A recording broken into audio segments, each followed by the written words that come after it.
Hi, ఈ రోజు మనము కొరమేను పులుసుని మామిడికాయ తురుముతో తయారు చేస్తాం. కావలసినవి కొరమేను చేపలు 1 కేజీ, మామిడికాయ తురుము, చింతపండు రసం, తెల్లగడ్డలు, టమాటాలు, పచ్చిమిరపకాయలు, కాల్చిన ఎర్రగడ్డలు, అలానే పౌడర్ కావాల్సినవి మెంతులు, ఆవాలు, జీలకర్ర, అలాగే లవంగాలు, ఆల్మండ్ పౌడర్, కొంచెం పసుపు, జీలకర్ర, మిరియాలు, కారపొడి, ధనియా పౌడర్, కొబ్బరి తురుము, ఎర్రగడ్డ, పచ్చిమిరపకాయలని పేస్ట్ చేసుకోవాలి.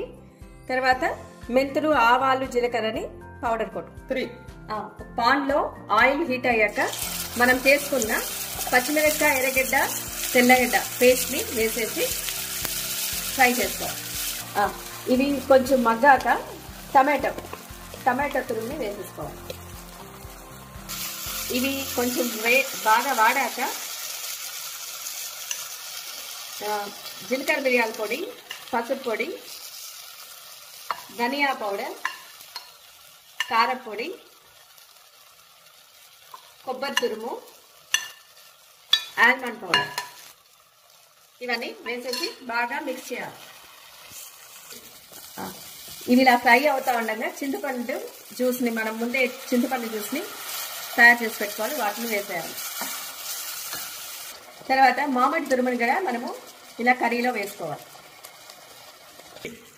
తర్వాత మనం తయారు చేసుకున్న మెంతులు, ఆవాలు, జీలకర్ర పొడిని మిక్స్ చేస్తాం. ఇప్పుడు మనము పులుసుకు సరిపడా నీళ్ళని వేసుకోవాలి. పులుసు బాగా ఆయిల్ బయట వచ్చాక సాల్ట్ కొంచెం వేసుకోవాలి. తర్వాత చేప బిట్స్ ని మనం ఇలా కర్రీలోకి వేసుకోవాలి. చేప బిట్స్ అన్ని వేసేసుకున్నాక ఒక 10 మినిట్స్ వాటిని బాయిల్ అవ్వనివ్వాలి. కొత్తిమీరతో గార్నిష్ చేసుకున్నాక కర్రీ అయిపోయింది. ఇంకా స్టవ్ ఆపి. కొరమేను పచ్చి మామిడికాయ పులుసు చాలా బాగుంది. మీరు కూడా ట్రై చేయండి.